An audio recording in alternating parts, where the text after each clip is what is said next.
Ladies and gentlemen, food scarcity globally is exploding at a rate that we haven't seen in decades. And no, I'm not just talking about developing nations anymore, although I will talk about that shortly in the video, where we don't just have 3 or 4 food emergencies now, we have more than a dozen food emergencies around the world.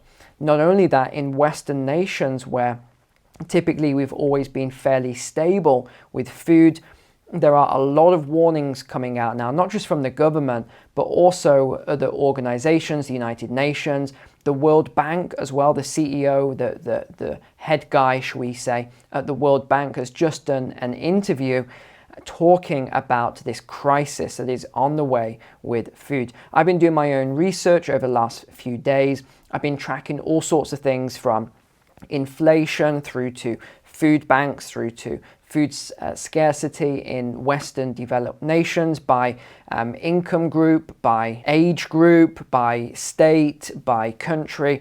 And it is very, very alarming. I'm going to show you a couple of these things today then. So we'll just jump straight into it on the shared screen. We now want to welcome David Malpass, President of the World Bank. Welcome back to Face the Nation. Thank you very much. There's also shortages, there's inflation, and the food shortages for the poorer countries are becoming a significant concern. They already are. But you're also describing a recipe for global instability. When there's not enough food, that for weaker countries, poorer countries, that causes instability, and it's a big factor in the turnover of governments. Food crisis will be at least a 3-year problem. A 3-year problem.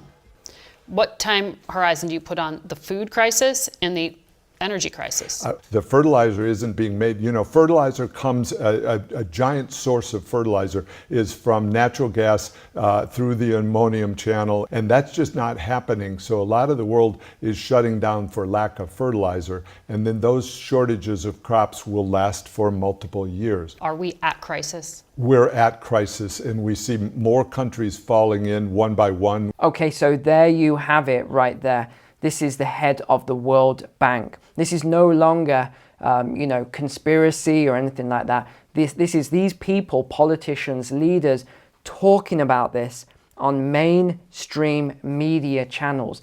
They are telling you now, they are warning you, and they're warning everybody else that we are going to have food shortages. Now let's head over to the United States Census Bureau then. And this is pretty alarming. These are the states that have food insecurity or food scarcity at the moment. And you can see this dark green area is growing and growing and growing. And it's not just the states that you would typically assume. Now we're seeing even California, we're seeing Texas, we're seeing a lot of other more wealthy states where there is food scarcity. If you want to look any of this data up, just head over to the census.gov and you can see all of this. It is pretty concerning. Now, what does all of this mean? Inflation means longer lines at food banks. Americans are turning to food banks for help in the face of rising food crisis. Some 55% of the 200 food banks in the Feeding America network say donations of food are down at the same time pandemic relief programs, including a river of government purchased food for distribution to the poor, are winding down too.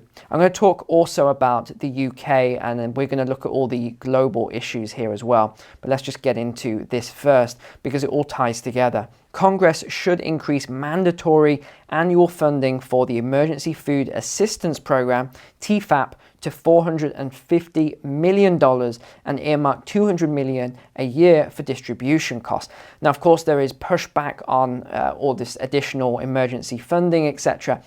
But here's what I find ironic, I guess we can say. Countries like the US and the UK and a lot of other wealthy nations, they can find billions of dollars or pounds or euros is what it's going to be for things like bombs and bullets to send to, Ukraine and the like, and other war. They can spend billions on war. In fact, trillions when you look at Afghanistan, Iraq, and some of the others. But yet they can't find 100 million or 200 million for a food program for their citizens. That tells you that something is very, very wrong in this world when we now operate at this sort of level. This article is out of Ohio in the US then. Fewer food donations are coming in because food is more expensive and the cost to purchase food to distribute is spiking as well. So you've got a double hit here. You have the cost of food going up and you have gasoline, diesel, other fuels for vehicles going up. Last year, the food bank spent around $2 million on food to supplement donations. They expect to spend at least double that this year just to keep up. So you can see double that cost. In Ohio, the State Association of Food Banks is asking the governor for $183 million in American Rescue Plan Act funds to help hedge against the financial pressures food banks are facing. All we can tell them is that we're doing everything we can, but it's a heartbreaking situation when we know families are going hungry. Over to the UK then, I pulled this data off the Trussell Trust. This is a trust that I actually support, and I would say to all of you really, if you are in a fortunate position and you do have excess food or you have a large pantry that you rotate a lot and you do have some food that may be coming up to expire in the next few months, and you can spare food or you can spare funds, I would definitely recommend helping out some of these food banks if it is within your budget, because I can tell you how this is going to go. This is only going to get worse, and the governments, although they have got all of this money for war and other measures, shall we say, when it comes to food, historically, when you look at the data and you look at history, they don't often put in the money that is required to help to feed the hungry. So that's why, I mean, personally, I can't speak for you or what you should do, but with any excess money that I have, I definitely help out food banks. So this is the Trussell Trust then in the United Kingdom. And you can see this, it shows the number of emergency food parcels given by food banks in the Trussell network between 21 and 22. And it is huge. I mean, the numbers that were given out. And you can see this sort of spike here if we get in a little closer. Compared to this time 5 years ago, the need for food banks in our network has increased by 81%. I mean, that is huge. You can see how this was climbing even before we went into lockdowns over the last sort of year and a half, 2 years. And this is what happened during that period of 2020 to 21. This exploded. So food bank usage exploded. But you would expect with all the stimulus and all the money that's been produced that this would have come down past the sort of this 1.9 million number here, but no, it's still sat at 2.1 million. So all you have to do, you don't need all the data, just look at the number when it comes to the food banks, and that tells you how the economy is doing. Now, up to 811 million people go to bed hungry every night. The number of those facing acute food insecurity has more than doubled. A total of 50 million people are facing emergency levels of hunger in 45 countries. In just 2 years, the number of severely food insecure people has increased by more than 200 million, from 135 million. So this is up to now 345 million people across 82 countries. This is huge. And what else are we seeing? We saw Sri Lanka. We're also seeing Ecuador now rising up, a lot of other developing nations. And what's happening in Venezuela? But this is how it ends up. We won't watch the whole video here, but this is what actually happens. You get groups of starving people that just go on the rampage and they'll get whatever food they can.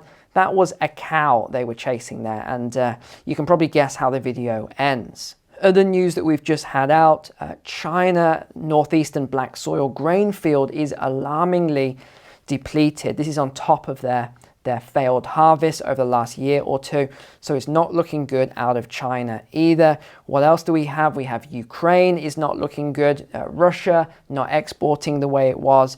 BBC News here, food bills are set to soar by £380 this year. The cost of living crisis, people cut back on food shopping as price rises bite. Nearly half of adults surveyed by the ONS, which is the Office for National Statistics of the United Kingdom, said they had bought less food in the past fortnight due to higher prices. Now, I thought this was quite interesting how all these supermarkets keep saying that. Now, let me read this out to you. Some shoppers are asking cashiers to stop scanning items when the till total hits £30 as they try to cut costs and also switching to budget ranges. That seems a strange number to me, that all of these shoppers are coming in and saying, oh, when you get to £30, just stop. What is this magic number £30? It just seems very strange, like it seems like pre-programming to me. Also switching to budget ranges. Well, here's the thing, if people are only, got £30 as a budget anyway, they were probably already using budget ranges. So this just seems very strange because I keep seeing this paragraph in all sorts of different media, not just from one supermarket, but multiple supermarkets saying the same thing. It seems to me like this is some sort of pre-programming here.